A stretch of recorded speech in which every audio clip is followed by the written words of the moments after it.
तो अब सीखेंगे प्रश्न नंबर 4 का क। प्रश्न नंबर 4 का क में दिया गया है, सिद्ध कीजिए 3 करने में 2 एक अपरिमेय संख्या है। तो अपरिमेय संख्या सिद्ध करने से पहले उस संख्या को परिमेय संख्या पहले मानना पड़ेगा। तो लिखेंगे माना 3 करने में 2 एक परिमेय संख्या है। और परिमेय संख्या किसे कहते हैं?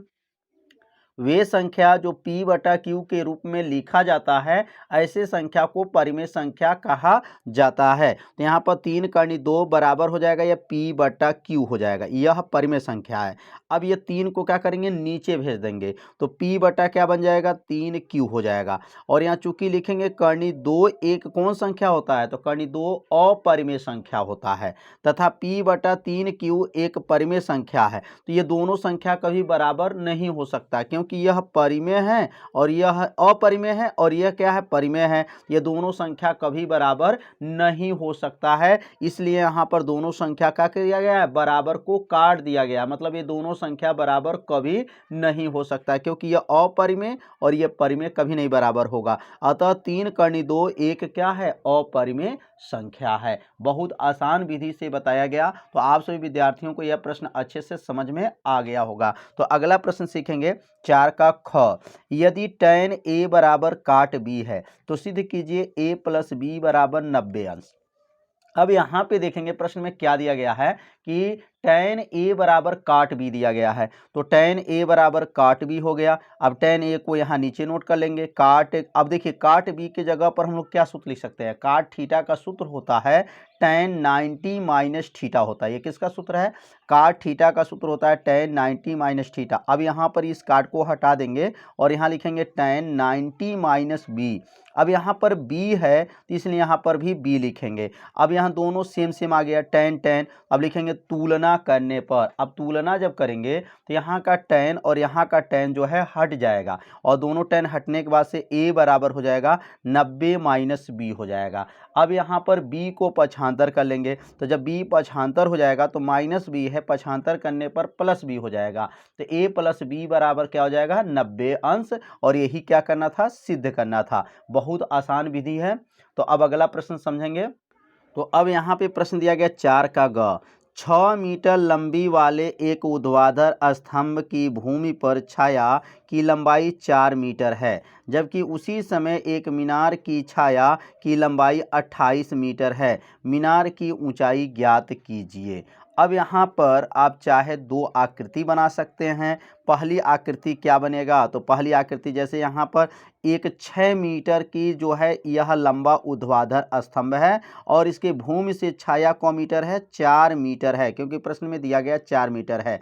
उसी समय अब यहाँ पर एक और स्तंभ जो बना लेंगे, उसी समय एक यहाँ स्तंभ है, इसकी ऊंचाई हमें मालूम नहीं है, लेकिन इसकी छाया की लंबाई कितना दिया गया है, 28 दिया गया है। तो यहाँ पर 28 दे दिया गया है और यहाँ पर 4 दिया गया है, और यह 6 मीटर जो है लंबा है। तो सबसे पहले जो है यह आकृति 2 बना लेंगे। पहली जो स्तंभ की लंबाई है 6 मीटर है, दूसरी स्तंभ की लंबाई हमें मालूम नहीं है। पहली स्तंभ की छाया 4 मीटर है, दूसरी स्तंभ की छाया जो है 28 मीटर है। इस त्रिभुज का नाम रखेंगे ABC रख देंगे, और इस त्रिभुज का नाम रखेंगे PQR रखेंगे। तो पहले इस त्रिभुज को हल करेंगे, उसके बाद से इस त्रिभुज को हल किया जाएगा। तो लिखेंगे त्रिभुज ABC में tan थीटा का सूत्र होता है लंब बटा आधार होता है। यह सूत्र आप सभी विद्यार्थी जानते होंगे, tan थीटा का सूत्र लंब बटा क्या होता है, आधार होता है। अब यहाँ tan थीटा 6, लंब कितना है, तो कहेंगे लंब इसमें 6 है, 6 हो जाएगा, और आधार इसमें क्या है, तो 4 है। तो 6 बटा 4 समीकरण नंबर इसको क्या मान लेंगे, 1 मान लेंगे। तो पहला जो है चित्र से जो है समीकरण नंबर 1 बन गया। अब दूसरा समीकरण जो बनेगा, अब यहाँ पर इस जो त्रिभुज बना है, इस त्रिभुज का नाम क्या है, त्रिभुज PQR में। अब त्रिभुज PQR में देखेंगे तो यहाँ पर जो क्या बना है, tan थीटा का सूत्र क्या होता है, लंब बटा आधार हो जाएगा। तो ये लंब हो गया, यह आधार हो गया। tan थीटा लंब कितना है, तो यह है, आधार कितना है, 28 हो गया। समीकरण नंबर क्या बन गया, समीकरण नंबर यह बन गया 2। अब समीकरण 1 और समीकरण 2 जो है, अब यह दोनों का समीकरण के माध्यम से यच का मान निकालना है। अब यहाँ tan थीटा के जगह पर 6 बटा 4 यहाँ पे रख लेंगे। तो अब समीकरण 1 का मान समीकरण 2 में रख लेंगे। तो समीकरण 1 का मान जो है tan थीटा के जगह पर 6 बटा 4 यहाँ पे रख देंगे, और एच बटा क्या हो जाएगा, 28 हो जाएगा। अब यहाँ पर समीकरण 1 का मान जब समीकरण 2 में रख लेंगे तो इसका गुणा 28 का गुणा 6 में और 4 का गुणा h में, तो क्या बनेगा 4h बराबर 28 गुणे 6 हो जाएगा। अब 4 को नीचे भेज देंगे, 4 से 28 को काटेंगे तो 7 बार में जाएगा, 7 में 6 का गुणा करेंगे तो 7 छक्के क्या हो जाएगा 42। मतलब मीनार की जो ऊंचाई होगा वह कितना मीटर हो जाएगा 42 मीटर हो जाएगा। तो नीचे लिखेंगे अतः मीनार की ऊंचाई h बराबर 42 मीटर है। तो उम्मीद करते हैं यह प्रश्न आप लोग को अच्छे से समझ में आ गया होगा। तो 4 का घ प्रश्न है 7.6 सेमी लंबा एक रेखाखंड खींचिए और इसे 2 संबंधित 3 के अनुपात में विभाजित कीजिए, दोनों भाग की माप लिखिए। तो सबसे पहले अब यहाँ पर 7.6 सेंटीमीटर का एक लंबा रेखाखंड आप लोग खींच लीजिएगा। यहाँ से यहाँ तक की दूरी क्या रहेगा 7.6 मीटर का रहेगा। अब इसको जो है 2 संबंधित 3 मतलब दोनों को जोड़ेंगे तो 2 और 1 मिलकर के क्या बनेगा 3 हो जाएगा। तो 2 और 3 जोड़ेंगे, 2 3 जोड़ेंगे तो क्या होगा 5 हो जाएगा। अब ये 5 भागों में विभाजित करेंगे। प्रकार में जो है 1 सेंटीमीटर माप लेकर के यहाँ से भाग जो है यहाँ पे रखेंगे, इसके बाद से यहाँ पर ऐसे क्रमशः 5 भागों में क्या करेंगे जो है बांट देंगे।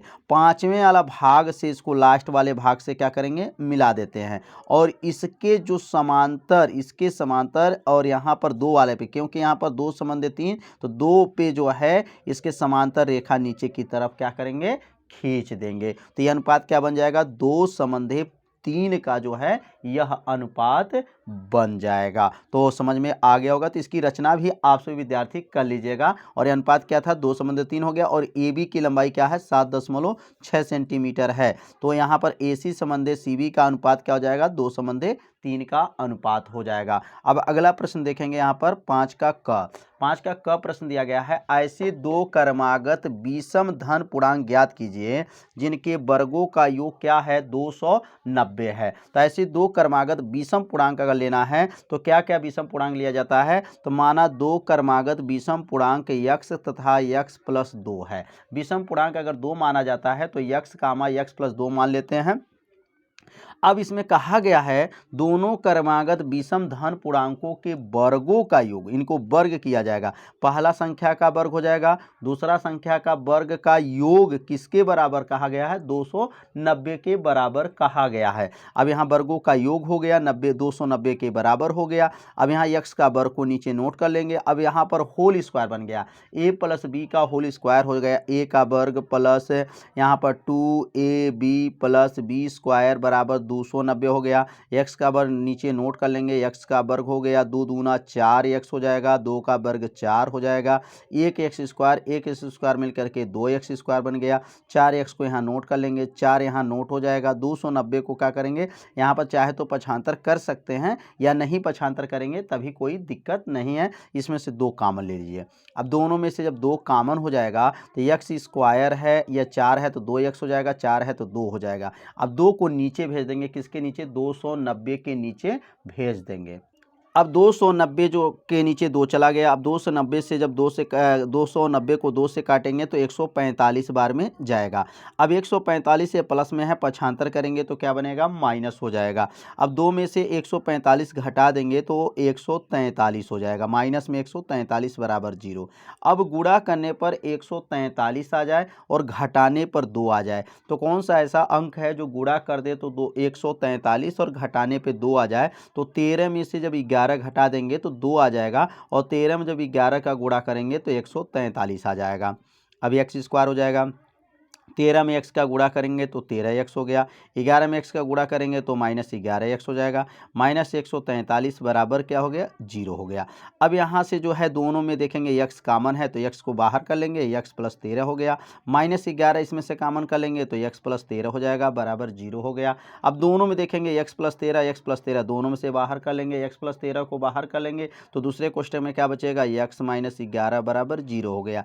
अब पहला यदि क्या होगा, x प्लस 13 बराबर 0 हो गया। अब ये 13 प्लस 13 है, पक्षांतर करेंगे तो क्या बनेगा, -13 हो जाएगा, जो अमान्य है क्योंकि माइनस संख्या इसमें नहीं लिया जाता है। दूसरी संख्या अब क्या होगा, यदि x माइनस 11 बराबर 0 है, ये -11 को पक्षांतर कर देंगे तो +11 हो जाएगा। तो यह समझ में आ गया, पहला संख्या में मालूम हो गया। अब यहाँ पे दो विषम क्रमागत संख्या बताना था तो लिखेंगे यहाँ पर, अतः दो विषम क्रमागत धनात्मक पूर्णांक क्या माना गया था, x कामा x प्लस 2 माना गया था। तो अब यहाँ x का मान भर देंगे तो x का मान कितना आया है, 11 कामा 11 प्लस 2, तो 11 यहाँ नोट हो जाएगा, 11 में 2 जोड़ेंगे तो क्या बनेगा, तो 13 बन जाएगा। तो 11 कामा 13 यह दो क्रमागत विषम पूर्णांक संख्या है, इनके वर्गों का अगर योग करेंगे तो 290 आएगा। आप सभी विद्यार्थी एक बार चेक कर लीजिएगा, 11 का वर्ग 100 कितना होता है, 21 होता है, और 13 का वर्ग 169, दोनों जोड़िए 290 आ गया। तो समझ में आ गया होगा कि दो क्रमागत विषम पूर्णांक कौन कौन लेना था। 5 का ख प्रश्न देखेंगे। 5 के ख प्रश्न दिया गया है, यदि बिंदु क्या दिया गया है, a, 0 है, 0, b है तथा x, y संरेख है तो सिद्ध कीजिए x बटा a प्लस y बटा b बराबर 1। यह भी प्रश्न बहुत आईएमपी प्रश्न है, कई सालों के बोर्ड में पूछा जाता है। तो यह 2022 में भी ये प्रश्न आया हुआ है, तो 2023 में भी आने की पूरा क्या है, संभावना है। तो यहाँ देखेंगे a, 0, 0, b, x, y। अब यहाँ पे संरेख होने का नियम लागू किया जाएगा, तो इसको कहेंगे x1, y1, x2, y2, x3, y3। यहाँ 3 निर्देशांक दिया गया है और संरेख होने का नियम आप सभी विद्यार्थी जानते होंगे, अगर नहीं जानते हैं तो सूत्र को आप लोग याद रखिएगा। संरेख होने का सूत्र होता है x1, y2 minus y3 plus x2 y3 minus y1 plus x3 y1 minus y2 बराबर 0। यह संरेख होने का नियम होता है। अब इसमें मान को क्रमशः भर लेंगे। x1 का मान क्या है, तो a है, y2 का मान क्या है, तो b है, y3 का मान क्या है, y है, x2 का मान 0 है, y3 का मान y है, y1 का मान 0 है, x3 का मान यहाँ पर x हो गया, y1 का मान 0 है, y1 का मान 0 हो गया, y2 का मान b है तो b भर देंगे बराबर 0। अब यहाँ a में b का गुणा करेंगे तो यह बनेगा ab, और a में y का गुणा करेंगे तो बनेगा ay, और यहाँ 0 में जब गुणा कर लेंगे तो पूरा मान क्या हो जाएगा, 0 ही होगा। अब यहाँ पर 0 को छोड़ देंगे, बचेगा -b। अब x में b का गुणा करेंगे तो क्या बनेगा, -xb बराबर क्या हुआ, 0। यह प्लस माइनस मिलता है तो क्या बनेगा, माइनस हो जाएगा। तो a भी उतर गया, -ay भी उतर गया, 0 को भी उतार देंगे, प्लस माइनस मिलकर -xb हो जाएगा बराबर 0। इसमें किसको छोड़ सकते हैं, तो 0 वाला मान को क्या कर सकते हैं, छोड़ देंगे। बचेगा क्या, अब ab minus ay minus xb बराबर क्या हो जाएगा, 0 हो जाएगा। तो अब अगला लाइन बनेगा a b minus a y minus x b बराबर 0। अब ये दोनों मान को क्या कर सकते हैं, माइनस वाला दोनों मान को पक्षांतर कर दीजिए। जब दोनों मान पक्षांतर हो जाएगा तो यह दोनों मान क्या हो जाएगा, प्लस हो जाएगा। ये माइनस है, प्लस हो जाएगा, माइनस है तो प्लस हो जाएगा। दोनों पक्षों में ए बी से क्या करेंगे, भाग दे देंगे। अब दोनों पक्षों में ए बी से भाग देंगे, क्यों भाग देंगे, क्योंकि हमको उत्तर बटा में लाना है, इसलिए दोनों पक्षों में ए बी से भाग देंगे तो ए बी बटा ए बी हो गया बराबर एक्स सी बटा ए बी हो जाएगा प्लस ए वाई बटा ए बी हो जाएगा। बी से बी कट जाएगा, ए से ए कट जाएगा, ए बी से ए बी कट जाएगा, बचेगा 1, और यहाँ एक्स बटा ए हो जाएगा और वाई बटा बी हो जाएगा। कितना आसान प्रश्न था। तो अब इसको या कर लीजिए। अब या का मतलब x बटा ए प्लस वाई बटा बी को पक्षांतर कर लेंगे बराबर 1। मतलब इसमें चिन्ह नहीं बदलेगा, पूरा मान अगर इधर आ जाए और यह पूरा मान उधर जाए तो चिन्ह नहीं बदला जाता है। तो सिद्ध हो गया x अपान ए प्लस वाई अपान बी बराबर 1। अब अगला प्रश्न देख सकते हैं 5 का ग। 5 का ग में क्या प्रश्न दिया गया है, एक लंबवृत्तीय शंकु की तिर्यक ऊंचाई 13 सेमी है तथा संपूर्ण पृष्ठ कितना दिया, 90 पाई सेमी का स्क्वायर है। इसके आधार की त्रिज्या ज्ञात कीजिए। अब यहाँ पर जो है किसका किसका मान दिया गया, तिर्यक ऊंचाई दिया गया है और संपूर्ण पृष्ठ दे दिया गया 90 पाई सेमी का स्क्वायर है और आधार की त्रिज्या ज्ञात करना है। तो सबसे पहले लिखेंगे तिर्यक ऊंचाई यल, और यल बराबर क्या दिया गया है, 13 सेमी। तिर्यक ऊंचाई को यल से दिखाते हैं और आर बराबर प्रश्नवाचक चिन्ह हो गया, मतलब पूछा जा रहा है। शंकु का संपूर्ण पृष्ठ कितना दिया गया है, 90 पाई दिया गया है। और शंकु का जो है संपूर्ण पृष्ठ का सूत्र क्या होता है, तो आप सभी विद्यार्थी जानते होंगे, पाई आर कोष्ठ में आर प्लस यल बराबर क्या हो जाएगा, 90 पाई हो जाएगा। अब यहाँ से चाहे तो आप पाई से पाई को क्या कर सकते हैं, काट सकते हैं, पाई और पाई क्या हो जाएगा, कट जाएगा। तो बचेगा क्या यहाँ पर, पाई यहाँ पर बचेगा आर, और आर प्लस यल बराबर क्या हो जाएगा, जाएगा 90, आर यहाँ नोट कर लेंगे, आर यहाँ पर भी नोट हो जाएगा और यल का मान 13 हो गया बराबर 90। अब यहाँ पर आर में आर का गुणा करेंगे तो क्या बनेगा, आर का स्क्वायर प्लस और 13 में पाई का गुणा कर 13 में आर का गुणा करेंगे तो 13 आर हो जाएगा बराबर 90 हो जाएगा। अब आर का स्क्वायर उतर जाएगा, 13 आर उतर जाएगा और 90 पक्षांतर करेंगे तो -90 हो जाएगा, क्योंकि ये +90 है, पक्षांतर करने पर -90 हो जाएगा। अब यहाँ पर जो है गुणा करने पर 13 आ जाए और घटाने पर जो है, गुणा करने पर 90 आ जाए और घटाने पर क्या आ जाए, 13 आ जाए, तो 18 में से 5 घट जाए, तो 18 में से 5 घटेगा तो क्या बनेगा 13 और 18 पचे 90 हो जाएगा। अब यहाँ द्विघात समीकरण को क्या करेंगे, गुणनखंड करेंगे, तो अब यहाँ पर लिखेंगे आर स्क्वायर प्लस 13 में आर का गुणा, यहाँ पर आर में 18 का गुणा होगा तो 18 आर माइनस 5 आर माइनस 90 बराबर 0। अब इसमें से दोनों में कॉमन क्या दिखाई दे रहा, आर कॉमन दिखाई दे रहा, आर को कॉमन ले लीजिए, पाई प्लस 18 हो जाएगा, -5 कॉमन ले लेंगे, पाई यहाँ पर आर है, ध्यान दीजिएगा यह ऐसा बन गया है, लग रहा है पाई है लेकिन इसको आर है, तो आर प्लस 18 -5 कॉमन लेंगे तो आर प्लस 18 बराबर 0। अब दोनों में से कॉमन ले लेंगे, आर प्लस 18 कॉमन ले लेंगे तो क्या बचेगा, आर -5 बराबर 0। अब पहला यदि हो जाएगा, यदि आर प्लस 18 बराबर 0 और यहाँ पर आर 18 को पक्षांतर कर देंगे तो ये प्लस 18 पक्षांतर करेंगे तो -18 हो जाएगा, जो असंभव हो जाएगा क्योंकि माइनस में दिया गया। और यहाँ पर ये जो है त्रिज्या माइनस नहीं होगा क्योंकि त्रिज्या ऋणात्मक नहीं होता है। तो अब आर -5 बराबर 0, -5 को पक्षांतर करेंगे +5 हो जाएगा, तो आर बराबर 5 आ गया। अतः शंकु का आधार की त्रिज्या आर बराबर क्या गया, 5 सेमी है। तो उम्मीद करते हैं प्रश्न आप लोग को अच्छे से समझ में आ गया होगा। तो इसको आप लोग याद रखिएगा, यह आर है, पाई मत समझ लीजिएगा, यह आर आप लोग मान करके चलिएगा। तो अगला प्रश्न देखेंगे 5 का घ। तो 5 का घ में दिया गया, निम्नलिखित सारणी किसी मोहल्ले में 25 परिवारों में भोजन पर दैनिक व्यय को दर्शाती है। उपयुक्त विधि द्वारा भोजन पर हुआ दैनिक माध्य व्यय ज्ञात कीजिए। तो इस प्रश्न में माध्य की गणना करना है और यहाँ प्रश्न में जो दिया गया दैनिक आय रुपये में दिया है, परिवारों की संख्या दिया गया है और कहाँ से दिया गया है, 100 से 150, 150 से 200, 200 से 250, 250 से 300, 300 से 350, 4, 5, 12, 2, 2 दिया गया है। अब इसको सॉल्व करके जो है माध्य की गणना करना है। तो सबसे पहले जो है समांतर माध्य निकालने के लिए आपको 3 कॉलम पहले से बनाना पड़ेगा। पहला तो कॉलम जो है दैनिक आय और मध्यमान परिवारों की संख्या, ये तो 3 कॉलम बनेगा। अब इन दोनों को गुणा करने के लिए एक कॉलम और बनाना पड़ता है, उस कॉलम का नाम होता है EFX होता है। अब मध्यमान कहाँ से निकलेगा और परिवारों की संख्या क्या है और EFX क्या है, इसके बारे में पहले समझ लेंगे। तो देखिए पहले ये दैनिक आय कितना दिया गया, 100 से 150, तो 100 से 150 हो जाएगा, 150 से 200 हो जाएगा, 200 से 250 हो जाएगा, 250 से 300 हो जाएगा और 300 से 350 हो जाएगा।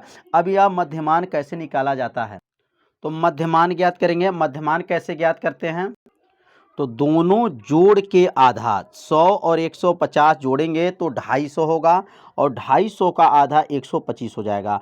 150 और 200 जोड़ेंगे 350, 350 हो जाएगा और 350 का आधा 175 हो जाएगा। तो इसी तरह दोनों जोड़ जोड़ करके क्या करेंगे, आधा यहाँ पे लिखेंगे तो उसको कहा जाता है मध्यमान। और परिवारों की संख्या इसमें दिया गया 4, 5, 12, 2, 2, तो 4, 5, 12, 2, 2, इसको जोड़ लेंगे तो इसको कहेंगे 25, जोड़ने पर क्या आया 25।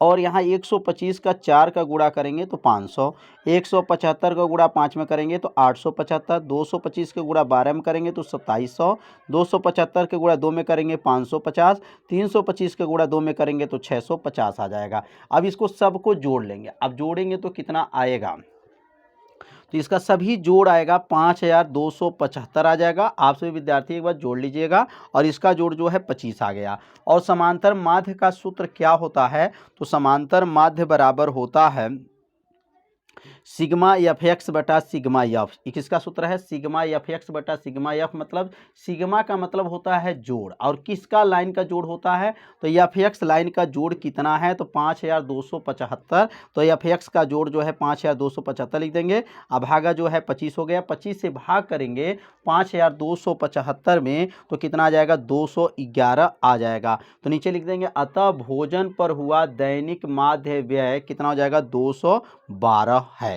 तो समझ में आ गया होगा कैसे इसको सॉल्व किया गया। तो आप सभी विद्यार्थी इसे अपने कॉपी में चाहे नोट भी कर सकते हैं। तो आप सीखेंगे प्रश्न नंबर 6 का क।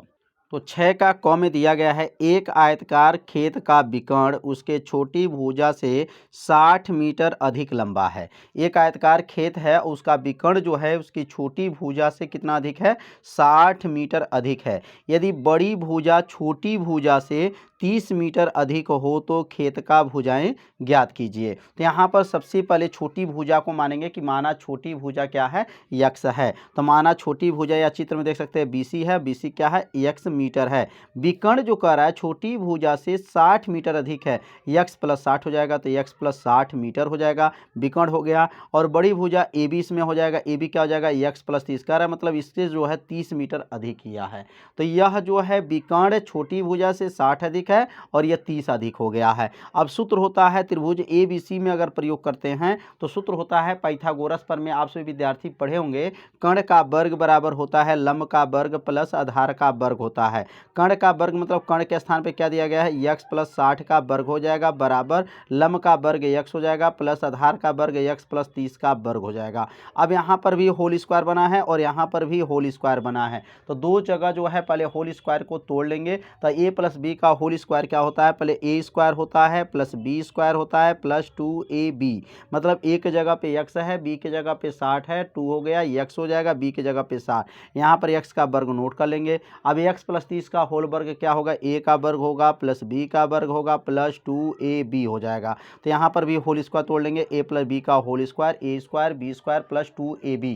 अब यहाँ पर अगला लाइन जो बनेगा, यक्स का वर्ग हो गया, 60 का वर्ग 36 हो जाएगा, 60 में 2 का गुणा करेंगे 120 हो जाएगा, 120 से एक्स हो जाएगा, एक एक्स स्क्वायर मिलकर 2 एक्स स्क्वायर हो गया, 30 का वर्ग 900 और 30 में 2 का गुणा करेंगे 60 यक्स हो जाएगा।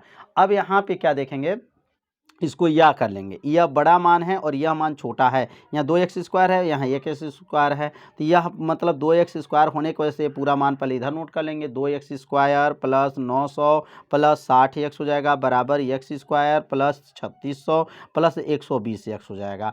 अब इसको सब मान को बारी बारी जो है एक पक्षांतर करेंगे, x स्क्वायर वाला x के पास, x वाला x के पास और अंक वाला अंक के पास जो है पक्षांतर कर लेंगे।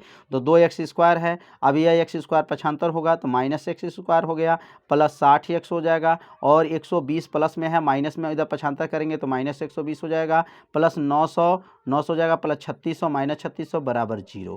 अब यहाँ 2x स्क्वायर में से 1x स्क्वायर को हटा देंगे तो एक एक्स स्क्वायर उतर जाएगा, 60x में से 120x घटा देंगे तो माइनस 60x हो जाएगा, 90 में से 3600 घटाएंगे तो माइनस 2700 हो जाएगा बराबर 0 हो जाएगा। अब गुणा करने पर 2700 और घटाने पर 60 आना चाहिए, तो 90 में से अगर 30 घटा दें तो 90 में से 30 जाएगा तो 60 हो जाएगा, और 90 में 30 का गुणा करेंगे तो 2700 हो जाएगा, एक्स स्क्वायर उतर जाएगा, 90 में एक्स का गुणा करेंगे 90x हो जाएगा, माइनस माइनस प्लस 30x हो जाएगा, और यहाँ पर माइनस 2700 बराबर 0। अब इसमें से देखेंगे ध्यान से तो इसमें से कामन दिखाई दे रहा है, और कामन क्या दिखाई दे रहा है, यक्स कामन दिखाई दे रहा है, यक्स कामन कर लेंगे तो यक्स प्लस 90 हो जाएगा, यक्स माइनस 90, यहाँ पर देखिए यक्स कामन लेंगे तो यक्स माइनस 90 हो गया, प्लस इसमें से 30 कामन कर लेंगे तो यक्स माइनस 90 हो जाएगा बराबर 0। ये दोनों मान आपस में क्या आ जाएगा, बराबर आ जाएगा। अब दोनों में से जो है x plus 90 x minus 90 x minus 90 दोनों में से बाहर कर लेंगे तो यक्स माइनस 90 और यक्स प्लस 30 बराबर 0 हो जाएगा। तो यहाँ पर द्विघात समीकरण का गुणनखंड किया गया। अब आगे देखेंगे, यदि x माइनस 90 बराबर 0, 90 को पक्षांतर करेंगे प्लस 90 हो जाएगा, और यहाँ यदि x प्लस 30 बराबर 0 हो जाएगा तो x प्लस 30 है पक्षांतर करेंगे तो माइनस 30 हो जाएगा, और माइनस 30 जो संख्या आएगा असंभव होगा, क्यों, क्योंकि वह माइनस में है, क्योंकि भुजा कभी माइनस नहीं होता है। अब यहाँ लिखेंगे, अतः खेत की छोटी भुजा x बराबर क्या है 90 मीटर हो जाएगा, और बड़ी भुजा क्या माना गया था, x प्लस 30 माना गया था, क्योंकि प्रश्न में बताया गया था x प्लस 30। अब यहाँ x का मान 90 हो गया, 90 में 30 जोड़ लेंगे तो 120 मीटर हो जाएगा। तो समझ में आ गया होगा कैसे इसको हल किया गया। तो अब सीखेंगे 6 का ख। तो 6 का ख में दिया गया है, दी गई आकृति में त्रिभुज ए बी सी में, अब यहाँ पे एक आकृति दिया गया है, इसमें 14 सेमी त्रिज्या है वाले एक वृत्त का चतुर्थांश है। अब यहाँ पे एक चतुर्थांश भी बना है तथा BC को व्यास मानकर एक अर्धवृत्त खींचा गया है, छायांकित भाग का क्षेत्रफल ज्ञात कीजिए। अब यहाँ पर छायांकित भाग का क्षेत्रफल ज्ञात करना है तो सबसे पहले देखेंगे प्रश्न में त्रिज्या कितना दिया गया है। तो इस आकृति में यहाँ पर देख सकते हैं वृत्त की त्रिज्या 14 सेमी दिया गया है, 14 सेमी हो गया, 14 सेमी यहाँ से लेकर के चतुर्थांश खींचा गया है। तो पहले लिखेंगे वृत्त की त्रिज्या r बराबर 14 सेमी हो गया। चतुर्थांश का क्षेत्रफल क्या होता है, तो चतुर्थांश का क्षेत्रफल सूत्र होता है 1/4 पाई r का स्क्वायर हो जाएगा। तो 1/4 हो जाएगा, यहाँ पर पाई का मान 22/7 हो गया, r का मान 14 था तो 2 बार 14 लिख देंगे, 7 से 14 काट देंगे, 7 दूनी 14 हो जाएगा। और यहाँ 4 से जो है यहाँ पे 2 से पुनः काटेंगे, 2 दूना 2 से 2 कट जाएगा, 2 यहाँ बचेगा। और यहाँ से कटने के बाद से क्या बचेगा, यहाँ पर 22×7 क्या बचेगा, 22×7, 22 में 7 का गुणा करेंगे तो 154 हो जाएगा। तो अब यह जो मान निकला है यह चतुर्थांश का क्षेत्रफल निकल गया। अब यहाँ त्रिभुज ए बी सी का अगर क्षेत्रफल निकालते हैं तो त्रिभुज ए बी सी का क्षेत्रफल निकालना है, क्योंकि यहाँ पे छायांकित भाग है तो पहले चतुर्थांश का क्षेत्रफल निकल गया, अब त्रिभुज का क्षेत्रफल निकालना पड़ेगा। तो त्रिभुज का क्षेत्रफल का सूत्र होता है 1/2 आधार गुणे लंब होता है, 1/2 हो जाएगा। आधार कितना है, 14 है, क्योंकि आधार 14 है, लंब भी 14 है, तो 14 गुणे 14 हो गया, 2 से 14 काट देंगे, 14 में 7 का गुणा करेंगे तो कितना हो जाएगा, 14 7 98। तो यहाँ पे जो मान निकला है 98 जो है वर्ग सेंटीमीटर किसका मान निकल गया, तो ये त्रिभुज का क्षेत्रफल का मान निकल गया। अब इसको कहा गया प्रश्न में BC को व्यास मानकर, अब BC को क्या करना है, देखिए प्रश्न में लिखा है BC को व्यास मानकर एक अर्धवृत्त खींचा गया। अब यहाँ से देखिए आधा वृत्त यह खींचा गया है, अर्धवृत्त खींचा गया है, 14 सेमी जो व्यास माना गया तो यहाँ से लेकर के अर्धवृत्त खींचा गया है। अब अर्धवृत्त के लिए जो है उसका त्रिज्या की गणना करेंगे, त्रिज्या कितना है, तो त्रिभुज ए बी सी में कर्ण बराबर होता है लंब का वर्ग प्लस आधार का वर्ग होगा। लंब कितना था, तो 14 था, आधार कितना था, तो 14 था, तो 14 का वर्ग 14 का वर्ग दोनों जोड़ लेंगे, 2 गुणे 14 का वर्ग हो जाएगा। वर्ग से इसका कर्णी हटा देंगे, 14 कर्णी में 2 सेमी आ गया, मतलब AC का मान निकल गया। और AC क्या है, व्यास है, क्योंकि अब अर्धवृत्त जब खींचा गया तो ये चित्र में देख लेंगे AC क्या हो गया, व्यास का कार्य करेगा। तो व्यास बराबर 14 कर्णी में 2 हो गया, इसको D से दिखाएंगे, D बराबर 14 कर्णी 2 सेमी हो गया, व्यास हो गया। तो त्रिज्या का सूत्र क्या बनेगा, D/2 हो जाएगा, 14 कर्णी में 2/2 हो गया, 2 से 14 काट देंगे, 7 कर्णी में 2 हो जाएगा। तो R का मान क्या आ गया, 7 कर्णी में 2 आ गया। अब अर्धवृत्त बनाया गया है और अर्धवृत्त बनाने के बाद से छायांकित भाग का क्षेत्रफल निकालना है। तो अर्धवृत्त का क्षेत्रफल क्या होता है, 1/2 पाई r का स्क्वायर होता है, 1/2 उतर जाएगा, पाई का मान 22/7 और r का मान 7 कर्णी में 2, 7 कर्णी 2, r का मान यहाँ निकला, देख लीजिए। अब यह 7 कर्णी 2 का 7 का वर्ग करेंगे तो 49 हो जाएगा, वर्ग से कर्णी हटेगा 2 हो जाएगा, 7 7 49 हो गया, 7 से कट जाएगा और यहाँ 2 से 2 को काट लेंगे, गुणा करेंगे तो 22 गुणे 7 बराबर क्या आ गया, 154 आ गया। अब छायांकित भाग का क्षेत्रफल में से जो है निकालना है, तो छायांकित भाग का क्षेत्रफल कैसे निकलेगा, तो यहाँ पर सबसे पहले बात ध्यान देंगे, चतुर्थांश का क्षेत्रफल को जोड़ लेंगे, चित्र में देख लीजिएगा, चतुर्थांश का क्षेत्रफल और त्रिभुज का क्षेत्रफल जोड़ करके अर्धवृत्त का क्षेत्रफल को क्या करेंगे, घटा देंगे, तो छायांकित भाग का क्षेत्रफल निकल जाएगा। तो चतुर्थांश का क्षेत्रफल क्या आया था, 154 आया था, त्रिभुज का क्षेत्रफल 98 आया था और जो है अर्धवृत्त का क्षेत्रफल 154 आया है। अब 154 से 154 कट गया, बचेगा क्या, 98 वर्ग सेमी आ जाएगा। तो यह छायांकित भाग का क्षेत्रफल कितना आया, 98 वर्ग सेमी आ गया। तो अब अगला प्रश्न सीखेंगे 6 का घ। तो 6 का गौज वाला प्रश्न क्या है, एक त्रिभुज ABC की रचना कीजिए जिसमें BC 6 सेमी है, AB 5 सेमी है और कोण ABC 60 अंश है। फिर एक त्रिभुज की रचना कीजिए जिसमें भुजाएं ABC की संगत 3/4 अनुपात होना चाहिए। तो सबसे पहले एक जो है एक रेखा पहले खींचेंगे, यहाँ से A और यहाँ से क्या खींचेंगे B, माने ABC पहले त्रिभुज खींचना है। तो सबसे पहले यहाँ पर B पे कितने BC कितना खींचना है, तो B से C तक 6 सेंटीमीटर का रेखा आप लोग खींच लीजिएगा और B पर 14 से 60 अंश का कोण बना लीजिएगा। कोण बनाने के बाद से इसको जो है यहाँ से इसको मिलान कर लेंगे और यहाँ पे बोला है AB जो है कौ सेमी है, 5 सेमी, तो यहाँ प्रकार में रख करके यहाँ 5 सेंटीमीटर काट देंगे और यहाँ से इसको मिलाएंगे। मिलाने पर पहले एक त्रिभुज बन गया, त्रिभुज का नाम क्या होगा, ABC हो जाएगा। अब इसके समांतर एक त्रिभुज बनाना है और 3/4 के अनुपात बटाना है, 3/4 के भाग के अनुपात में बांटना है। तो सबसे पहले जो है यहाँ पे 4 भागों में बांटेंगे, यहाँ पे प्रकार लेंगे 1 सेंटीमीटर, 1 2 3 4, चार भागों में बांट देंगे और चौथे वाले भाग से इसको क्या करेंगे, मिलान कर लेंगे। अब इसको मिलाने के बाद से जो है इसके समांतर यह समांतर रेखा खींचा गया। अब कैसे खींचा जाता है, तो आप सभी विद्यार्थी रचना में पढ़े होंगे कि यहाँ से लेकर के ऐसे एक चाप काटते हैं, चाप काटने के बाद से आगे बढ़ते हैं। अब यहाँ पे चाप कटने के बाद से जो है यहाँ पर भी एक ऐसे चाप काट देंगे, इस चाप को माप करके एक चाप यहाँ से काट देंगे, इसको मिलान कर लेंगे, ऊपर हो जाएगा। वही काम जो है यहाँ पर होगा, यहाँ एक चाप काटेंगे, फिर यहाँ चाप काटेंगे, मापेंगे, माप करके यहाँ काटेंगे, इसको मिला देंगे, तो ये क्या हो जाएगा, इसकी रचना हो जाएगा। आप सभी विद्यार्थी पढ़े जरूर होंगे, तो रचना वाला चैप्टर अगर पढ़े होंगे तो आप लोग रचना इसको कर लीजिएगा। तो 6 का घ वाला प्रश्न हम देखेंगे। तो 6 का घ प्रश्न है, निम्नलिखित बारंबारता सारणी में मध्यिका ज्ञात कीजिए। अब यहाँ पर मध्यिका की गणना करना है, तो सबसे पहले जो है वर्ग अंतराल दिया गया प्रश्न में और बारंबारता दिया गया है। तो वर्ग अंतराल पहले लिख लेंगे, बारंबारता लिख लेंगे, संचयी बारंबारता लिखेंगे। संचयी बारंबारता कैसे लिखा जाता है इसके बारे में पहले समझेंगे। वर्ग अंतराल 0 से 10, 10 से 20, 20 से 30, 30 से 40, 40 से 50। बारंबारता क्या है, 2, 4, 7, 3, 2 दिया, इसको जोड़ेंगे तो 18 आ जाएगा। अब यहाँ पर संचयी बारंबारता सबसे पहले 2 को नोट करेंगे, 2 में 4 जोड़ेंगे 6, 6 में 7 जोड़ेंगे 13, 13 में 3 जोड़ेंगे 16, 16 में 2 जोड़ेंगे 18। मतलब यहाँ 18 है तो यहाँ पर भी देखिए 18 आना चाहिए, या आपको जांच करना। अगर यहाँ 18 आया है तो यहाँ पर 18 आना चाहिए। अगर 18 नहीं आता तो आपको सवाल क्या मानेंगे, गलत है। मतलब इसका जोड़ जितना आएगा उतना यहाँ पे आना चाहिए। अब n बराबर क्या हो जाएगा, 18 हो जाएगा। n बटा 2 तो 18 बटा 2 तो कौवा बनेगा, 9वां पद बन गया। अब 9वां पद इसमें कहाँ है यह पता करेंगे कि 9वां पद किस में आएगा। ये देखिए 2 है, इसके अंदर 9 नहीं आ जाएगा। 6 है, इसके अंदर भी 9 नहीं आएगा। इसका मतलब 9वां पद इसी के अंदर छिपा है, 13 के अंदर। तो इसका अंतराल क्या होगा, 20, 30, यह हो जाएगा L1 L2। तो यहाँ लिखेंगे यह प्रेक्षण अंतराल क्या होगा, 20, 30 में है। L1 कितना है तो कहेंगे L1 20 है। L2 कितना है कहेंगे 30 है। F कितना है कहेंगे 7 है। और CF इसके ऊपर वाला बारंबारता होता है तो CF कितना हो गया, 6 हो जाएगा। और H का मान कैसे निकलता है, तो आप सभी विद्यार्थी जानते होंगे H बराबर सूत्र होता है, L2 में से L1 घटा देंगे तो 30 में से 20 घटेगा 10, मतलब 10 का यह अंतराल इसमें दिया गया है।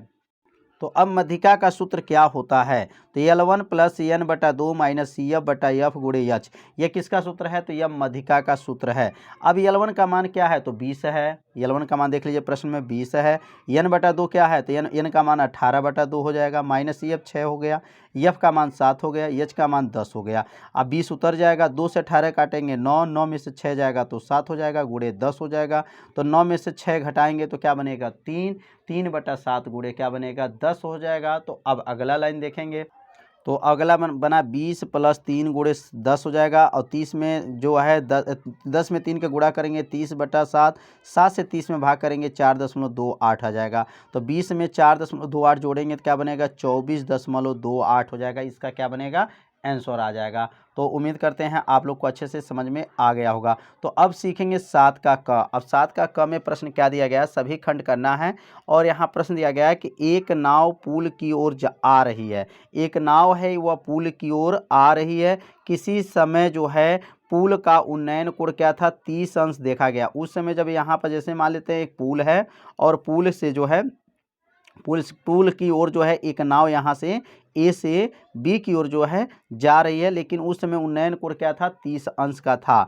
नाव से उसी चाल से, मतलब चाल वही चाल जिस चाल से आ रहा था, 4 मिनट चलने के बाद, कौन मिनट चलने के बाद, यहाँ से यहाँ तक 4 मिनट चलने के बाद पश्चात पुल का उन्नयन कोण क्या हो गया, 60 अंश। मतलब नाव यहाँ से जब यहाँ पे आ गया तो उन्नयन कोण कितना हो गया, 60 अंश हो गया। नाव को पुल तक पहुँचने में कितना समय लगेगा। अब यहाँ नाव तक जो है पुल अगर पहुँचता है, मतलब डी बिंदु से बी बिंदु के पास जाने में कितना समय लगता है, यही इस प्रश्न में पूछा गया है। तो सबसे पहले जो है AD के बीच की दूरी निकालेंगे और DB के बीच की दूरी निकाल लेंगे, तब आगे बढ़ेंगे। तो लिखेंगे माना नाव की चाल x मीटर प्रति मिनट है। माना नाव जो चल रहा है वह कितने स्पीड से चल रहा है, तो x मीटर प्रति सेकंड है। और A से D तक पहुंचने में लगा समय कितना है, तो A से D तक लगा समय जो है 4 मिनट है। यहाँ से A से D तक लगने में 4 मिनट है। और D से B तक पहुंचने में लगा समय क्या मानेंगे, T है। मतलब यहाँ से यहाँ तक जाने में 4 मिनट और यहाँ से यहाँ तक हमें मालूम नहीं, इसलिए इसको क्या मानेंगे, T समय मानेंगे। अब AD के बीच की दूरी, अब A से D के बीच की दूरी निकालेंगे। तो लिखेंगे AD के बीच की दूरी का सूत्र क्या होता है, चाल गुणे समय होता है। चाल इसमें क्या है, तो कहेंगे चाल इसमें यक्स था क्योंकि यक्स स्पीड से जा रहा था, और समय क्या लगा था, तो 4 लगा था, तो यक्स में 4 का गुणा करेंगे तो क्या बनेगा, 4 यक्स बन जाएगा। अब यहाँ से यहाँ तक की दूरी कितना आया, 4 यक्स आ गया। अब यहाँ पे BD के बीच की दूरी सूत्र क्या होगा, तो चाल गुणे समय होता है, तो चाल यक्स हो गया, समय t हो गया, यक्स में t का गुणा करेंगे तो क्या बनेगा, यक्स टी। अब यहाँ से ये दूरी यक्स टी हो जाएगा। तो एक बार देखेंगे ध्यान से, ये दो त्रिभुज बन गया, एक 60 अंश के साथ बनेगा, एक 30 अंश के साथ बनेगा। तो पहले 60 अंश का छोटा त्रिभुज का प्रयोग कर लेंगे, उसके बाद से जो है बड़ा वाला त्रिभुज का प्रयोग करेंगे। छोटा वाला अगर त्रिभुज का प्रयोग करेंगे तो आधार जो है यहीं तक प्रयोग करेंगे, अब बड़ा वाला त्रिभुज का प्रयोग करेंगे तो आधार ये पूरा प्रयोग करेंगे। तो यहाँ पर दोनों त्रिभुज बारी बारी से प्रयोग किया जाएगा। तो ये त्रिभुज दिया गया, त्रिभुज BCD में पहले जो त्रिभुज बना था छोटा वाला त्रिभुज, वो छोटा वाला त्रिभुज का नाम क्या था, BCD में tan थीटा का सूत्र होता है लंब बटा आधार होता है। tan थीटा वो उसमें कोण कितना बना था, 60 अंश का कोण बना था, और देख सकते हैं 60 अंश का कोण बना था कि नहीं बना था। तो यहाँ पे देखिए 60 अंश का ये कोण बना हुआ था, इसमें लंब क्या है तो कहेंगे यच है, और आधार इसमें क्या है, कहेंगे यक्स टी है। तो यहाँ पे लिख लेंगे tan थीटा का सूत्र होता है लंब बटा जो है आधार हो गया, और थीटा के जगह पे 60 रखेंगे, लंब यच बटा आधार जो है एक्स टी है। tan 60 अंश का मान करनी में 3 होता है, बराबर यच बटा एक्स टी हो गया। इसमें गुणा करेंगे तो यच बराबर करनी में 3 यक्स टी हो जाएगा, समीकरण नंबर 1 हो जाएगा। तो यह प्रश्न जो है आप लोग को समझ में आ रहा होगा कि इसमें यक्स का मान क्या आ गया, करनी में 3 यक्स टी आया, समीकरण नंबर इसको 1 मान लिया गया, यह छोटा त्रिभुज का प्रयोग कर लिया गया। अब बड़े त्रिभुज का प्रयोग करेंगे, तो बड़े त्रिभुज का नाम क्या है, त्रिभुज ABC है। tan थीटा का सूत्र होता है लंब बटा आधार, और छोटे वाला त्रिभुज में ध्यान दीजिए, छोटे वाला त्रिभुज 60 अंश का था, और बड़े वाला त्रिभुज देखेंगे तो 30 अंश का कोण बना है। यहाँ पे देख सकते हैं 30 अंश का कोण बना है चित्र में, 30 अंश का, और यहाँ से ये लंब है, लंब यच हो जाएगा, और आधार ये पूरा प्रयोग करेंगे, यह 4 यक्स प्लस एक्स टी, ये पूरा प्रयोग किया जाएगा। तो यहाँ पे लिखेंगे tan थीटा बराबर लंब बटा आधार, तो tan 30 अंश हो जाएगा, 30 के जगह पे 1 बटा करनी 3 हो जाएगा, बराबर यच बटा, यहाँ पर यच कहाँ से आ गया, तो ये लंब का मान यच है, और आधार का मान क्या है, 4 यक्स प्लस एक्स टी है। अब इसका गुणा इसमें करेंगे, इसका गुणा इसमें करेंगे, तो करनी 3 का गुणा यच में होगा तो क्या बनेगा, करनी 3 यच हो जाएगा, बराबर यह 4 यक्स प्लस एक्स टी का गुणा 1 में करेंगे तो 4 यक्स प्लस एक्स टी हो जाएगा। अब समीकरण 1 का मान निकल चुका है, यच का मान समीकरण 1 में ऊपर देख सकते हैं, यच के जगह पे क्या लिखेंगे, करनी में 3 यक्स टी लिख सकते हैं, उसके जगह पर, किसके जगह पे, यक्स के स्थान पर। तो करनी 3 गुणे करनी 3, अब यह करनी 3 कहाँ से, यच का मान जो है करनी 3 यक्स टी हो गया, बराबर 4 यक्स प्लस एक्स टी हो गया। करनी 3 को गुणा करनी 3 में करेंगे तो करनी 3 का गुणा करनी 3 में करते हैं तो करनी हट जाता है, तो क्या बचेगा, 3 एक्स टी हो जाएगा, बराबर 4 एक्स प्लस एक्स टी हो जाएगा। अब यह एक्स टी प्लस में है, पक्षांतर कर लेंगे, तो एक्स टी पक्षांतर करेंगे तो क्या बनेगा, माइनस हो जाएगा, तो 3 x T minus x T बराबर 4 एक्स हो गया। 3 एक्स टी में से 1 एक्स टी घटा देंगे तो 2 एक्स टी बराबर 4 हो जाएगा, तो टी बराबर क्या बनेगा, 4 एक्स बटा 2 एक्स हो जाएगा, एक्स से एक्स कट जाएगा, 2 दूना 4, 2 मिनट का समय लगेगा। मतलब कितने मिनट का, नाव जो है पुल के नीचे पहुंचने में 2 मिनट का समय लगेगा। तो इस सवाल को एक बार अपनी कॉपी में जरूर नोट करिए, रफ में नोट करिए, इसको हल करिए, सीखिए कैसे इसको हल किया गया। तो अगला प्रश्न हम सीखेंगे। तो अगला प्रश्न 7 का क में दिया गया, एक मीनार के आधार से 100 मीटर और 25 मीटर दूर उसी समतल पर स्थित दो बिंदुओं ए और बी जो एक ही सीधी रेखा में हैं, उन पर मीनार का उन्नयन कोण एक दूसरे के कोटपूरक हैं, मीनार की ऊंचाई ज्ञात कीजिए। यह प्रश्न कई सालों से बोर्ड के पेपर में पूछा जाता है, यह प्रश्न बहुत ही आईएमपी माना जाता है। तो कोटपूरक किसे कहते हैं, वह कोण होता है जो दो कोणों का योगफल 90 आना चाहिए, दोनों कोणों को अगर जोड़ दिया जाए तो 90 आना चाहिए। यदि एक कोण थीटा रहेगा तो दूसरा कोण 90 माइनस थीटा माना जाता है। तो यहाँ पे प्रश्न का है, एक मीनार का आधार, एक मीनार के आधार से 100 मीटर और 25 मीटर, तो देखिए यहाँ से लेकर के यहाँ से यहाँ तक 100 मीटर है और एक 25 मीटर है, मतलब यहाँ से 25 और यहाँ पूरा 100 मीटर लिखा है। उसी दूरी पर समतल पर स्थित दो बिंदु ए और बी हैं, ए और क्या है, ए और क्या है, बी बिंदु हैं, एक ही सीधी रेखा में हैं, उन पर मीनार का उन्नयन कोण एक दूसरे के क्या है, कोट पूरक हैं। तो मीनार की ऊंचाई ज्ञात कीजिए। कोट पूरक मतलब अगर ये कोण थीटा है, पहला कोण थीटा मानेंगे तो दूसरा कोण क्या मानते हैं, 90 माइनस थीटा माना जाता है। तो माना लिखेंगे यहाँ पर मीनार के कोण एक दूसरे के कोट पूरक हैं, अतः कोण अगर पहला कोण थीटा मानेंगे तो दूसरा कोण क्या माना जाता है, 90 माइनस थीटा होंगे। पहला कोण अगर थीटा मानेंगे दूसरा कोण क्या माना जाता है, 90 माइनस थीटा हो जाएगा। अब यहाँ पे दो त्रिभुज बन गया, बारी बारी से दोनों त्रिभुज को हल करेंगे। अगर इस त्रिभुज को हम लोग हल करते हैं, छोटा वाला त्रिभुज का हल करेंगे तो इसमें थीटा कोण बना है, और बड़ा वाला त्रिभुज का प्रयोग करेंगे तो उसमें कोण 90 माइनस थीटा बना है। तो त्रिभुज का नाम क्या है, BCD। क्या नाम है, BCD। यह त्रिभुज बना है। तो BCD में tan थीटा का सूत्र क्या होता है, लंब बटा आधार होता है। tan थीटा उतर जाएगा, लंब इसमें क्या है, यच है तो यच हो जाएगा, आधार क्या हो जाएगा, 25 हो जाएगा, तो यच बटा 25 हो गया। समीकरण नंबर 1 बन जाएगा। कितना आसान है। छोटा वाला त्रिभुज पहले प्रयोग किए हैं तो एच बटा 25 आ गया, और बड़ा त्रिभुज का प्रयोग करेंगे तो क्या है, त्रिभुज ABC में। तो त्रिभुज ABC में जब चलेंगे तो इसका नाम ABC में, तो यहाँ से अगर लंब देखेंगे तो एच हो जाएगा, और आधार ये पूरा बनेगा। 100 प्रयोग करेंगे, 25 नहीं प्रयोग करेंगे। अब यहाँ से यहाँ तो 100 हो जाएगा। तो त्रिभुज ABC में tan थीटा कोण बना है कि ना, 90 माइनस थीटा इसमें कोण बना है, देख सकते हैं 90 माइनस थीटा। लंब बटा आधार सूत्र बन गया। लंब जो है यच है, क्योंकि चित्र में देख लेंगे लंब यच है, आधार 100 हो गया तो एच बटा 100 हो गया। समीकरण नंबर 2 बनेगा। और ये काट कैसे बन गया, tan 90 माइनस थीटा ये सूत्र होता है, tan 90 माइनस थीटा बराबर क्या होता है, काट थीटा होता है। अब यहाँ दो समीकरण बन गया, समीकरण 1 और समीकरण 2। अब दोनों समीकरण को आपस में क्या करेंगे, गुणा करेंगे। तो समीकरण 1 तथा समीकरण 2 को आपस में गुणा करने पर, अब समीकरण दोनों को आपस में क्या कर लेंगे, गुणा करेंगे। तो समीकरण 1 समीकरण 2 को आपस में जब गुणा किया जाएगा तो यह समीकरण 1 है tan थीटा है, समीकरण 2 क्या है, काट थीटा है, समीकरण 1 क्या है, एच बटा 25 है, और समीकरण 2 क्या है, एच बटा 100 है। tan थीटा इंटू काट थीटा है, तो इसमें दोनों में से किसी एक को बदल दिया जाए, या tan को बदलेंगे तो काट के रूप में, या काट को बदलेंगे tan के रूप में। तो tan थीटा का सूत्र होता है 1 बटा काट थीटा गुणे काट थीटा हो जाएगा, और एच में एच का गुणा करेंगे तो एच स्क्वायर हो जाएगा, 25 में 100 का गुणा करेंगे तो 2500 हो जाएगा, और ये काट में काट का कट जाएगा तो 1 हो गया, 1 बराबर एच स्क्वायर बटा 25 हो जाएगा। 25 में का गुणा करेंगे, 2500 का गुणा 1 में होगा तो 2500 हो जाएगा। और ऊपर देखेंगे एच स्क्वायर है तो एच स्क्वायर बराबर 2500 हो गया, वर्ग इसके ऊपर जाएगा तो कर्णी में 25 हो जाएगा, और कर्णी 2500 का मान क्या होता है, 50 होता है। तो एच बराबर 50, अतः मीनार की ऊंचाई क्या हो जाएगा, 50 मीटर है। तो समझ में आ गया होगा, बहुत आसान प्रश्न है, और यह प्रश्न हमेशा परीक्षा में पूछा जाता है, इसलिए इस प्रश्न को आप सभी विद्यार्थी अच्छे से तैयार कर लीजिएगा। तो अब अगला सीखेंगे 7 का ख। तो 7 का ख प्रश्न है, ऋतु धारा के अनुकूल 2 घंटा में 20 किमी तैर सकती हैं। अब देखिए ऋतु जो है धारा के जो अनुकूल है 2 घंटा में, और उसके धारा के प्रतिकूल में 2 घंटा में 4 किमी तैर सकती हैं। अब 2 घंटा में 20 किमी जा रही हैं, और ये 2 घंटा में 4 किमी तैर सकती हैं।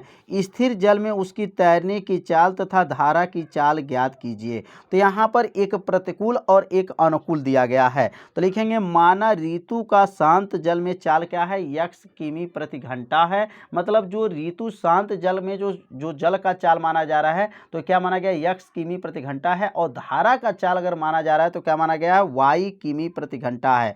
याद रखेंगे जब धारा का अनुकूल चाल कहेगा तो दोनों चाल को जोड़ लिया जाता है, अब प्रतिकूल चाल कहेगा तो दोनों चाल को घटा दिया जाता है। तो यहाँ लिखेंगे धारा के अनुकूल चाल क्या हो जाएगा, x प्लस वाई। अनुकूल में प्लस, प्रतिकूल में माइनस प्रयोग करते हैं। अब यहाँ पहली शर्त में कहा है कि धारा के अनुकूल चाल का सूत्र क्या होता है, तो दूरी बटा समय होता है। अब धारा के अनुकूल चाल में दूरी कितना गया है, तो देख सकते हैं 2 घंटा में 20 किमी जा रहा है। तो धारा के अनुकूल चाल क्या बनेगा, x प्लस वाई बराबर 20। ऊपर कहाँ से गया, दूरी के जगह पे 20 और समय के जगह पे 2, 2 से 20 को काट देंगे तो 2 से 20 कटेगा तो 10 बन जाएगा, x प्लस वाई बराबर 10। समीकरण नंबर 1 बन गया। कितना आसान समीकरण बना। तो धारा के अनुकूल चाल था जिसने इसको जोड़ा गया है, दूरी 20 गया था, समय 2 था, 2 से 20 कटा 10, समीकरण नंबर 1। अब द्वितीय शर्त में कहा गया है कि धारा के प्रतिकूल विपरीत चाल उसको कहा जाता है, दूरी बटा समय हो जाएगा। दूरी इसमें 4 गया है 4 किमी 2 घंटे में, तो 2/4 हो जाएगा। और x माइनस वाई, तो x माइनस वाई बराबर 2 बन गया, समीकरण नंबर 2 बन जाएगा। कितना आसान ये प्रश्न था। अब दोनों समीकरण को ध्यान से देख लीजिए, इसमें क्या है x प्लस वाई है, इसमें क्या है x माइनस वाई है। तो ये दोनों चाल क्या है, यहाँ पे देखेंगे दोनों चाल में, तो यह प्लस में है और यह किस में है, माइनस में है। तो विपरीत चिन्ह रहता है, तो विपरीत चिन्ह में क्या करते हैं, जोड़ते हैं। तो समीकरण 1 तथा समीकरण 2 को क्या करेंगे, जोड़ने पर, तो x प्लस वाई बराबर 10, x माइनस वाई बराबर 2, वाई से वाई कट गया, एक x एक मिलकर के 2x हो जाएगा, 10 2 जोड़ेंगे 12 हो गया, 2 नीचे भेज देंगे तो 2 जब नीचे जाएगा तो 12/2, तो x बराबर 6 आ जाएगा। तो x का मान क्या आ गया, 6 आ गया। अब x का मान किसी भी समीकरण में भर देंगे तो किसका मान निकल जाएगा, y का मान निकल जाएगा। तो अब यहाँ लिखेंगे x बराबर 6 समीकरण 1 में रखने पर। अब यह समीकरण क्या था, x प्लस वाई बराबर 10 था, x के जब 6 हो गया, 6 को पक्षांतर करेंगे, 10 माइनस 6, 10 में 6 जाएगा तो y का मान 4 आ गया। तब लिखेंगे ऋतु का शांत जल में चाल क्या माना गया था, x माना गया था, और x क्या था, 6 किमी प्रति घंटा था, और धारा की चाल y माना गया था, तो y बराबर क्या है, 4 किमी प्रति घंटा है।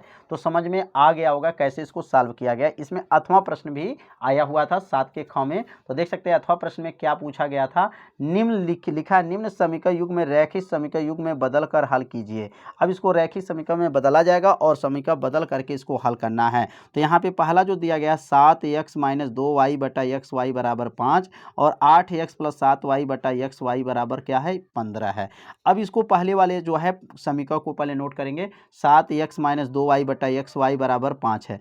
अब यह 7x एक बार एक्स वाई के नीचे आएगा, अब 2y जो है एक्स वाई के नीचे आएगा, अलग अलग कर लेंगे। तो 7x बटा एक्स वाई हो गया, 2y बटा एक्स वाई हो गया, बराबर 5 हो गया, x कट जाएगा तो 7 बटा वाई हो जाएगा, और यहाँ 2 बटा एक्स हो जाएगा, बराबर 5 हो गया। समीकरण नंबर बनेगा 1। तो यह समीकरण नंबर 1 बन गया। आप सभी विद्यार्थी समझ गए होंगे समीकरण नंबर 1 कैसे बना। अब समीकरण नंबर 2 बनाने के लिए काम करेंगे। अब यह 8x प्लस 7y बटा क्या है, एक्स वाई बराबर 15 है, तो 8x प्लस 7y बटा एक्स वाई को यहाँ पे नीचे नोट कर लेंगे। अब जिस प्रकार पहले वाले समीकरण को हल किए हैं, ठीक उसी प्रकार इस समीकरण को भी हल करेंगे। तो यहाँ का बनेगा 8x बटा एक्स वाई, 8x बटा एक्स वाई प्लस 7y बटा एक्स वाई बराबर 15 हो गया, x से x कट जाएगा, 8 बटा वाई हो जाएगा, 7 बटा एक्स हो जाएगा, बराबर 15। समीकरण नंबर 2 बन गया। तो जिस प्रकार समीकरण 1 को हल किए उसी प्रकार समीकरण 2 को हल किया गया। अब समीकरण 1 समीकरण 2 को ध्यान से देख लीजिए, यह 7 बटा वाई है, यह 8 बटा वाई है, यह 2 बटा एक्स है, यह 7 बटा एक्स है, 15 है। ये दोनों मान बराबर नहीं है, मतलब एक्स वाला मान भी बराबर नहीं है और वाई वाला मान भी बराबर नहीं है। अब ये मान को क्या करेंगे, बराबर करेंगे। ये 7 है, अब 7 से इसमें गुणा कर दीजिए, 2 से इसमें गुणा कर दीजिए, 7 दूनी 14 और 2 सते 14, दोनों मान आपस में क्या हो जाएगा, बराबर हो जाएगा। और ये माइनस चिन्ह है और ये प्लस चिन्ह है, विपरीत चिन्ह है, तो समीकरण को क्या कर देंगे, जोड़ देंगे। तो आप समीकरण 1 में कैसे गुणा करेंगे, 7 से, समीकरण 2 में किससे गुणा करेंगे, 2 से गुणा करके जोड़ने पर। अब समीकरण 1 में 7 से तथा समीकरण 2 में 2 से गुणा करके जोड़ने पर, अब यहाँ 7 से जब गुणा करेंगे तो 7 सते क्या बन जाएगा, 49 हो जाएगा, बटा वाई 7 दूनी 14 बटा एक्स हो जाएगा, और 7 से इसमें करें 7 पच्चे 35, 5 था पहले, 7 से गुणा हो गया। इसमें 2 से गुणा करना था तो पहले 8 था, 8 दूना 16 हो जाएगा, और यह 7 था तो 7 दूनी 14 हो जाएगा, और ये 15 था, 15 दूना 30 हो जाएगा। ये दोनों मान बराबर हो गया, कट गया। अब कटने बाद से 49 16 जोड़ेंगे तो 65 बटा वाई बराबर 65 हो गया। 65 में वाई का गुणा करेंगे तो 65 वाई बराबर 65, तो वाई बराबर 65 नीचे जाएगा, 65 से 65 कट गया, वाई बराबर 1 आ गया आंसर। पहला मान जो है वाई का मान आ गया। अब वाई का मान किसी भी समीकरण में भर सकते हैं, या आप 1 में भरिए या 2 में भरिए। तो y बराबर 1 समीकरण 1 में रखने पर आप समीकरण 1 को उतारेंगे, 7 बट्टा वाई बराबर 2 बट्टा एक्स बराबर 5। अब यहाँ 7 बट्टा वाई का मान 1 आया था, माइनस 2 बट्टा एक्स बराबर 5 हो जाएगा। 7 में 1 का भाग करेंगे तो क्या आएगा, 1 से भाग करेंगे 7 में, तो यहाँ 7 एक नाम 7 हो जाएगा, 7 भागा 1 मतलब 7 हो जाएगा। 7 को पक्षांतर करेंगे, 7 पक्षांतर हो गया, 5 माइनस 7 हो जाएगा, 5 में से 7 घटाएंगे माइनस 2 हो जाएगा। अब ये माइनस 2 को नीचे भेज देंगे, माइनस 2 जब नीचे जाएगा तो माइनस से माइनस कट जाएगा, 2 से 2 कट जाएगा, एक्स बराबर 1 आ गया। तो यह भाग का सभी प्रश्नों को हल करके बताया गया। तो इस चैप्टर में, इस पेपर में जितने भी प्रश्न थे सभी प्रश्न को जो है सरल भाषा में बताया गया। तो आप सभी विद्यार्थी इस वीडियो को अपने दोस्तों के पास जरूर शेयर कर दीजिए और वीडियो को लाइक कर दीजिए। बहुत मेहनत से यह वीडियो को बनाया गया, बहुत इसमें समय लगा, 1 घंटे का समय लग चुका है। तो आप सभी विद्यार्थी इस वीडियो को ज़्यादा से ज़्यादा शेयर कर दीजिए और वीडियो को लाइक कीजिए, और चैनल पर यदि आप पहली बार आए होंगे तो चैनल को सब्सक्राइबर सब्सक्राइब जरूर कर लीजिए। मिलते हैं अब अगले भाग में, तब तक के लिए सभी विद्यार्थियों को नमस्कार।